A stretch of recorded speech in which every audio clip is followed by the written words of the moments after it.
Hey, this is Pastor James coming to you with an uplifting message to give you some encouragement. And after this message, I'd like to share some great things that are going on in the life of Highlands Church that I'd like you to pray about and even participate in to bring to life. Now, the big idea I want to share with you right now is this, that a lot of relationships are about asserting dominance.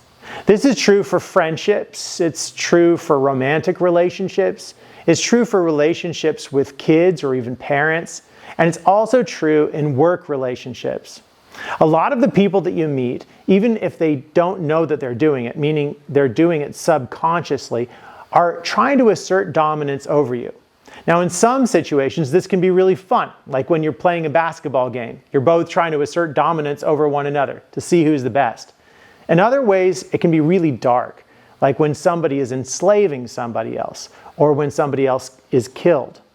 Now, the question I have for you is, what do you do when you get pushed down by somebody else? It's not a nice feeling at all. And that's not what God intended you to live in relationship with other people experiencing. Unfortunately, there are people in our lives who are physically and economically more powerful than we are. And sometimes those people will rob us of our money or of our freedom. And this experience is not new. In fact, the Apostle Paul, throughout his ministry, was constantly being robbed of his freedom. He was beaten up many, many times by people that were stronger than him. Yet, even when he was in prison, he wrote powerful letters that communicated how he was able to stay vibrant and alive and not be broken down by the experiences he had. And at the very beginning of the letter of Philippians, which we are starting this Sunday in worship for our new series called Bounce, it says these words, "From Paul and Timothy," whose Timothy is with Paul at the time, "slaves of Christ Jesus." Now, here's the big lesson. We can get through anything because of our relationship with Jesus. When we are slaves of Jesus, our current enslavements that are physical mean nothing. Though the world may handcuff us and chain us, imprison us, and even torture us, it doesn't change the fact that our slavery, our true slavery and our true obedience is to Jesus, who doesn't enslave us, but actually give us more freedom than ever. When evil people try to rob us of our freedom, they just simply can't do it because of our relationship with Jesus. That's because we have a spiritual freedom. We have a spiritual freedom in Jesus. And that spiritual freedom transcends our bodies. It transcends our physical limitations and gives us the ability to be free. I pray that this encouragement speaks into your heart. Whatever situation you're dealing with in which somebody is asserting dominance over you, remember, your relationship with Jesus means that you are never, ever going to be subjugated or totally taken over by anybody else. Because in your spirit, with Jesus Christ, you are always, always free. Now, I want to share some things that are going on here at Highlands. And these are important. On Sunday, we're going to be celebrating freedom. It's called Baptism Sunday. People are going to be baptized at Highlands Church for the very first time this Sunday. And if that's you and you haven't been baptized, we want you to consider doing that. It's this Sunday at our services that are at 9 a.m. and 10:30 a.m. And it is going to be awesome. So please come to Highlands Church this Sunday. Get ready to cheer on the people who are going to be baptized and pray even for those people who are just kind of on the edge of their seat. They're wondering if this is something that they can do. I tell you, it's one of the best things in the world to see people stepping into the freedom that's not just temporary, but forever when they step into baptism.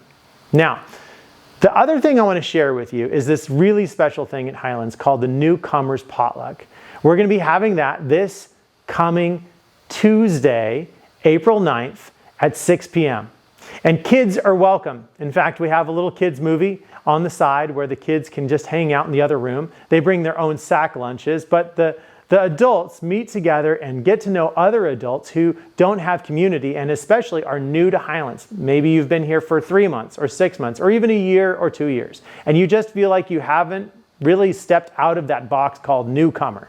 Well, we want you to come to this and get to know some new people at Highlands Church and to really grow in fellowship, because it is so exciting to realize you're not the only one. There's a lot of other people who are new to Highlands Church, and you can start out on that journey and make a few new friends and get to know a little bit about this thing called Highlands.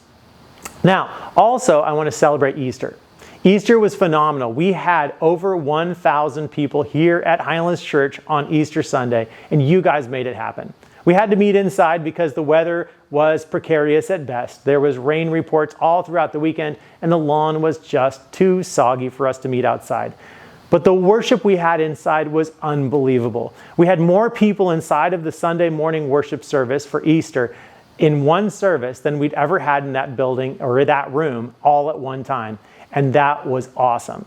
The services were packed, and we had an unbelievable expression of love in terms of our Easter offering. Our Easter offering made it possible for us to get through the first 3 months of 2024 and to almost raise all the funds we need to cover all of the ministry expenses we have already dispersed throughout the community. So for example, we have $154,000 that has gone directly into ministry so far this year. That is amazing. And all of that generosity has come from this congregation simply on a Sunday morning or through a gift midweek, just dropping it in the mailbox, or through online donations from this congregation here at Highlands. $154,000. Now here's the thing. We almost made it. Really, we did. We only came short by $9,000 to completely cover all of our ministry expenses. So we had to dip into our reserves a little bit, and we don't have a lot more reserves left. So please just pray about God just spurring every single person's heart in this congregation. And one thing someone said to me is, if everybody this year was able to increase their pledge by 11%, then we would be on track to make this year just easy, flying through the year, where we're just going forward with ministry, where we're handing out food to our neighbors in need, where we're blessing more and more kids in the youth groups, where we are changing the lives of more people through counseling and the small groups that we've got going on and the recovery groups. I mean, the list is unending of what we do here at Highlands, and you should be proud. That is a statement to this community, and we are excited about what's happening next. Now, one other thing I want to tell you about, you waited this long, is something new at Highlands. It's called Camp Highlands. We are going to be having this Highlands camp out, and it's going to be at the V6 Ranch in Parkfield. We are so excited about this. You can bring your RV or your tent and be a part of our first ever Camp Highlands. And that is going to be taking place on June 14th through the 16th this year. You are going to have a fantastic time if you come. It's Father's Day weekend. So we're going to have fun things like a tailgater to start it out, and then we're going to go on through the weekend and have great activities for everybody and just really spend some great time out under the stars at a camp that's actually only about 40 minutes from Paso Robles. So I hope you're excited about Camp Highlands. It's for all adults. It's for all kids. It's for anybody who wants to be a part of this. You got to bring your RV or your tent to be a part of it, and you are going to have a fantastic time. So get ready, pray for this big thing that happens at Highlands because of your generosity. And think about all the families that are going to be healed as a result of it. All of the people who are going to have connections with their kids or their neighbors or strangers they don't even know. And they're going to walk away filled and connected and renewed. And you are going to be a part of that fulfillment of Jesus' dream that would be closer to not just God, but closer and closer to one another every single day. God bless you. Take care. We're praying for you. And please let us know if there's anything we can do to lift you up.